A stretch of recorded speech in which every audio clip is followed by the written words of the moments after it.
mau hadir bersama saya untuk melakukan kegiatan bimbingan bimbingan keluarga, yang mana jadi tujuannya itu untuk bukan saja membicarakan soal tanah, tapi untuk menjaga keharmonisan rumah tangga, untuk menjaga silaturahmi, dan untuk menjaga hubungan antar saudara, antara bapak dan saudaranya itu tetap harmonis. Nah, saya ingin bicara pada sore hari ini itu bapak itu merasa aman dan merasa tenang dan merasa terbuka apapun yang bapak ceritakan kepada saya, dan bapak itu juga tidak perlu takut atas kerahasiaan atau cerita yang bapak ceritakan kepada saya itu insya Allah tidak saya sebarluaskan di luar dari bimbingan ini, dan saya insya Allah akan menjaga apapun yang bapak ceritakan, apapun yang bapak beritahu kepada saya itu pasti saya rahasiakan.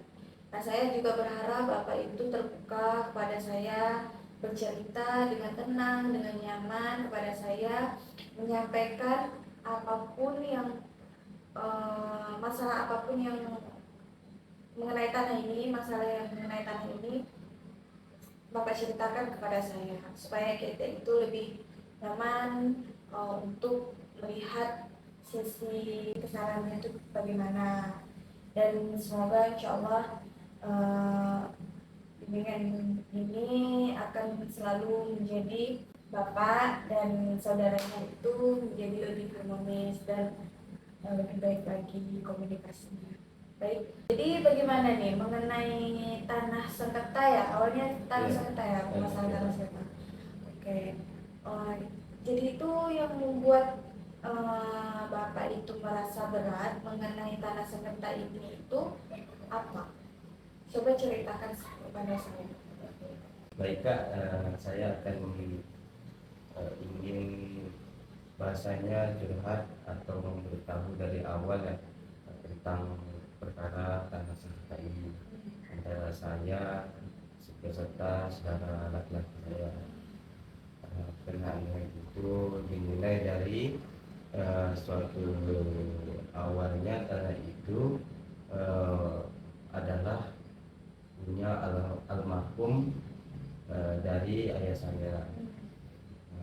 Setelah ayah saya meninggal, almarhum tidak memberikan tanah itu atau wasiat kepada saya maupun saudara-saudara saya.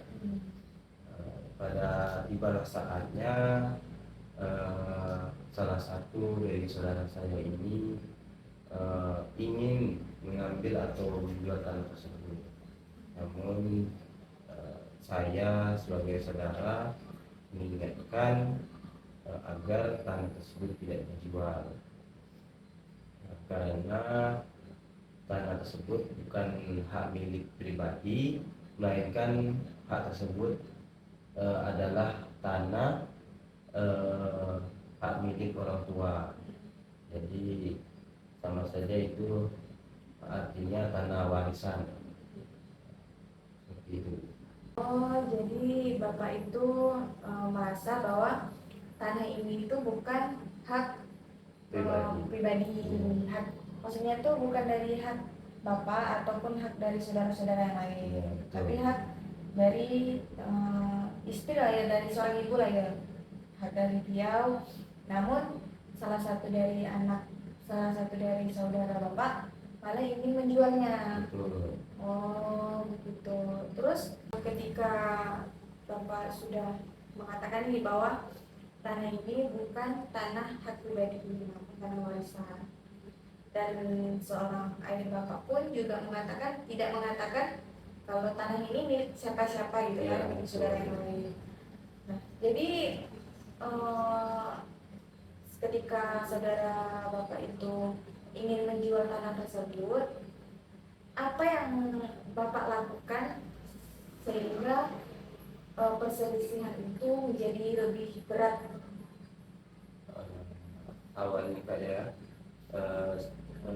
sebelum ayah ayah saya meninggal awalnya tidak terlalu berat, tapi setelah almarhum meninggal tanah ini menjadi suatu ancaman konflik memecah belah antar saudara.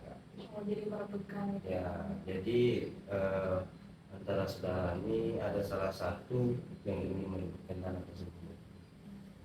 Jadi saya sampai itu tidak terima bahwa tanah ini direbutkan sampai-sampai mau dijual. Oh, jadi Bapak tidak terima ya kalau seandainya tanah warisan ini dijual. Jadi kalau Bapak kan tidak terima nih kalau tanahnya dijual. Jadi kemauan Bapak itu tanah ini tuh diapakan kalau tidak dijual? Jadi kayak tanah ini kalau menurut saya ingin saya sama saudara yang lain itu tanah itu karena tanah dari almarhum bapak ayah saya itu ingin tanah itu tidak jual tapi diolah agar tanah itu tidak hilang, tidak dijual sama orang lain, dikembangkan sama saya atau saudara-saudara yang lain juga. Terus ketika Bapak menyampaikan pendapat Bapak, apakah saudara Bapak itu terima mengenai pendapat atau saran yang Bapak berikan itu? Iya Kak, awalnya itu untuk yang lain saya kan ada 7 saudara ya Kak ya. Antara 7 ini hanya satu yang tidak mau atau tidak sependapat untuk mengenai tanah tersebut. Jadi karena saya ingin tanah itu terus berlanjut, saya mempunyai inisiatif mengolah sendiri agar tanah tersebut bisa dibuat suatu lahan kebun supaya bisa menjadi aset untuk keluarga. Seperti itu tadi untuk aset untuk keluarga ya. Jadi ketika udah ada perselisihan mengenai tanah warisan ini tuh, apakah ada rasa kecewa dalam diri Bapak mengenai perebutan ayah mengenai tanah sengketa ini? Ada nggak rasa kecewa atau rasa kayak kenapa sih kok mengenai tanah ini tuh tidak selesai gitu, masalah selalu diperomongkan atau dipermasalahkan lah gitu mengenai tanah ini gitu. Ada nggak rasa kecewa atau rasa gimana gitu? Untuk rasa kecewa itu pasti ada ya Kak ya. Karena kan ini pilihannya bukan mempunyai perselisihan antar sama atau dari pihak lain, tapi ini kan perselisihan antara saudara keluarga besar. Jadi di situ untuk rasa kecewa ya pasti kecewa ya, karena di situ kita kan ingin membangun atau membuat suatu hal yang baik tetapi tidak dimanfaatkan dengan baik, tidak disetujui. Waktu itu kan saya sudah mengolah, bahasanya sudah menjadi sebuah lahan yang siap tanam. Namun di situ dari kakak saya ini atau abang saya ini tidak terima tanah ini sudah saya olah. Jadi beliau itu menuntut saya agar apa yang saya perbuat itu tidak dilanjutkan lagi. Dan di saat itulah kami berselisih sedikit juga. Saya paham. Kedengarannya cukup menyakitkan ya kalau dari sisi Bapak sudah mencoba melakukan hal yang baik, mengolah lahan, mengolah tanah mengolah tanah dari sang ayah. Namun ketika Bapak sudah melakukan pengolahan tanah itu malah gak dihargai, Ya. malah saudara Bapak itu meminta bahwa tindakan itu jangan dilanjutkan gitu Iya, lagi. betul. Saya paham. Cukup berat ya. Terus ketika Bapak sudah merasa hal seperti itu, komunikasi Bapak dan saudara Bapak itu mengenai setelah perselisihan ini itu terjadi, apakah tetap baik-baik saja atau masih tetap mempermasalahkan tanah ini? Kalau masalah komunikasi, saat ini saya dan saudara saya yang bersengketa itu sudah tidak tempat. Jadi tanah tersebut kami sebagai saudara-saudara saya mengembalikan kepada orang tua saya, yaitu ibu, agar tanah itu tidak terbengkalai. Jadi tanah tersebut agar tidak diselisihkan lagi. Namun dari abang saya yang berselisih, beliau sekarang sudah tidak pernah pulang. Ya, tidak pernah pulang kampung. Sekarang sudah pergi kerja. Sampai sekarang dari pihak keluarga tidak tahu beliau bekerja di mana. Saya pun tidak pernah mencari tahu ataupun mendapat koneksi atau informasi beliau di mana tempatnya sekarang. Namun dari pihak kami, saudara-saudara saya yang ada di tempatnya di daerah tanah tersebut, kami mempunyai seperti ini Pak, prinsip atau apa ya namanya, prinsip atau kesepakatan agar tanah tersebut tidak terbengkalai. Jadi Kak, yang ada di tempat tersebut, kami para saudara-saudara ini memberikan uang kepada ibu saya agar tanah tersebut tidak terbengkalai, bisa dimanfaatkan kembali sebagai lahan perkebunan. Seperti itu Kak. Oh, jadi Bapak ini dengan saudara-saudara yang lain itu melakukan kayak patungan gitu ya, patungan untuk memberi sang ibu, terus untuk supaya sang ibu ini bisa mengerjakan hal-hal dulu. Jadi itu tuh berbentuk membayar orang atau membayar jasa orang atau ibu yang mengerjakan.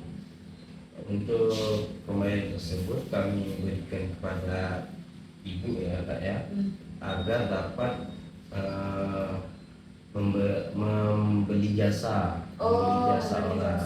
Ya, karena faktor dari usia ibu itu kan dilihat sudah tidak mampu ya kayak untuk bekerja keras. Jadi kami berinisiatif dari saudara-saudara saya ini memberikan uangnya kepada ibu lah yang mengolah, tapi dengan memberikan atau membeli jasa orang lain untuk mengolah lahan tersebut. Ya. Saya paham apa yang Bapak dan saudara-saudara yang rasakan, memberi uang kepada sang ibu untuk membeli jasa untuk mengolah lahan. Jadi saudara Bapak itu sudah sekitar 2 tahun ya udah tidak pulang kampung ya? Iya. Ayah ibu juga udah nggak pernah. Nggak pernah. Semenjak perselisih Sengketa tersebut. udah nggak pernah. Nggak pernah.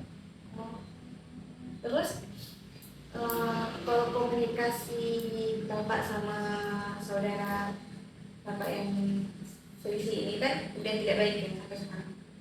Udah tidak pernah komunikasi. Nggak pernah. Kalau sama ibu? Sama ibu pun saya pernah memberitahu atau menanyakan sama ibu juga nggak tahu. Oh, jadi abang Bapak ini juga udah nggak pernah hubungi ibu juga? Iya. Ibu Bapak? Iya. Oh, seperti itu. Ketika Bapak dan saudara Bapak ini berselisih, itu berselisihnya tuh cekcoknya tuh bagaimana?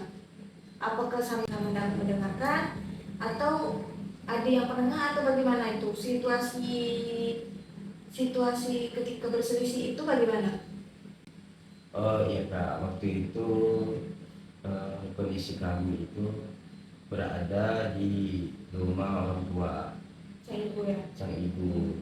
Di situ ada saudara saya yang berselisih, ada kakak saya, ada abang tertua saya, dan juga adik saya atau saudara-saudara saya lah atau yang di rumah tersebut. Perselisihan tersebut itu tidak adanya penengah dan terus menjadi suatu cekcok yang sangat Anak. iya betul seperti itu Kak. Jadi tidak ada penyelesaian saat saya ada di rumah tersebut. Oh, jadi nggak ada penengah. Tidak ada pun. Untuk komunikasinya itu timbal baliknya itu bagaimana? Apakah saling bersaut-sautan ngomongnya atau bagaimana? Itu saat itu ngomongnya itu bersaut-sautan Kak. Jadi nggak ada penengah, nggak ada juga yang mendengarkan. Pokoknya ribut lah. Nggak tahu siapa yang didengar, siapa yang mendengar. Jadi dari pembicaraan kita saya sama Bapak hari ini itu kita melihat bahwa masalahnya itu bukan dari hanya sekedar tanah saja, tapi komunikasi yang kurang baik gitu ya Pak. Iya Kak. Dari komunikasi yang kayak komunikasi Bapak juga tidak mendengar sang abang juga tidak mendengar Bapak gitu, supaya untuk mengasihkan saran atau bagaimana gitu. Di sini juga bukan juga soal tanah tapi juga soal perasaan tidak dihargai ya bahasa Tidak dihargai, merasa tidak dihargai. Sebenarnya tuh kalau ini saran dari saya ya Pak, dari yang saya tahu, dari yang saya belajar, dari yang saya dengar juga dari cerita Bapak itu bahwa kurangnya komunikasi antara Bapak dan sang abang. Iya. Iya, kurangnya komunikasi, keterbukaan antara abang dan bapak, antara abang bapak dan bapak sendiri, kurangnya komunikasi, kurangnya keterbukaan, sehingga cekcok ini itu terjadi, perselisihan ini itu bisa terjadi. Juga tidak selaras ya dengan pikiran dan perasaan, tidak selaras dengan pikiran bapak itu maunya kayak gini, tapi pikiran abang bapak itu maunya tadi ini jual gitu kan, tapi pikiran bapak kan udahlah jual aja dulu tadi ini gitu kan. Iya. Itu ya Pak. Iya. Jadi bapak juga tidak menjaga perasaan dari abang bapak juga tidak menjaga perasaan dari bapak sendiri, gitu ya. Iya. Jadi saya memberikan sedikit saran mengenai buat kesepakatan tertulis yang mana tentang pembagian tanah. Saya ketahui, saya sedikit menyarankan bahwa bapak dan saudara bapak itu kawinnya itu berkomunikasi dulu, berkomunikasi secara terbuka, membicarakan tanah itu lebih secara saudara lah gitu. Ajak komunikasi, kalau bisa itu hubungi abang bapak untuk kayak memperbaiki lah hubungan antara bapak dan abang bapak ini, dan buat kesepakatan tertulis yang mana tentang pembagian tanah ini atas persetujuan bersama antara ibu, anak tertua yang nomor 2 dan saudara-saudara yang lainnya, itu atas persetujuan bersama itu. Dan juga sertakan mediator hukum atau pengacara. Ini kan tanahnya cukup berat ya, karena kan banyak di luar sana itu kayak sampai ada melakukan pembunuhan gitu kan, mengenai tanah ini kan. Nah, lebih baiknya tuh kayak mendatangkan orang yang mengerti hukum, supaya surat yang dibuat ini, surat yang secara tertulis ini menjadi legal, bisa resmi lah gitu secara negara. Itu sedikit saran dari saya menjaga komunikasi antara Bapak dan saudara Bapak, dan saya juga berterima kasih kepada Bapak yang berkenan hadir untuk menceritakan masalah yang mungkin menurut saya ini saya cukup ikut campur ya untuk masalah Bapak, tapi dari yang saya tahu, dari yang saya dengarkan, dari yang saya pahami apa yang Bapak ceritakan itu, saya mengerti perasaan dari Bapak, saya juga memahami apapun yang Bapak ceritakan, sehingga perselisihan ini itu bisa terjadi itu saya paham. Kuncinya itu ya itu komunikasi antar keluarga, antar saudara itu benar-benar harus dijaga agar Bapak tetap harmonis, keluarga, persaudaraan itu tetap baik saja. Saya juga berterima kasih Kak, dengan adanya konseling ya di sini saya dapat menceritakan masalah dari keluarga saya dan juga mendapatkan saran dari Kakak. Sebenarnya ya Kak ya, saya juga ada merasa rindu karena kan ini perselisihannya sama saudara. Jadi saya kan sebagai manusia juga ingin baik, ingin harmonis hubungannya sama saudara saya tersebut.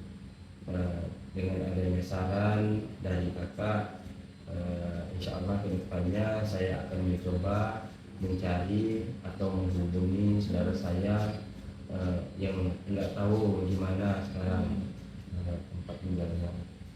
Situ ya. Terima kasih.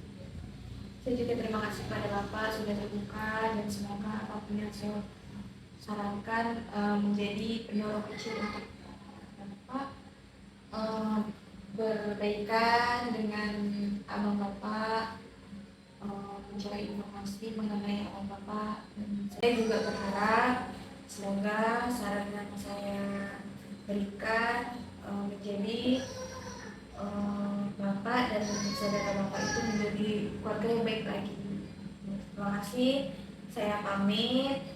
Terima kasih juga kepada Bapak, terima kasih atas ceritanya, terima kasih atas waktunya, terima kasih atas apapun yang Bapak berikan kepada saya. Terima kasih. Terima kasih.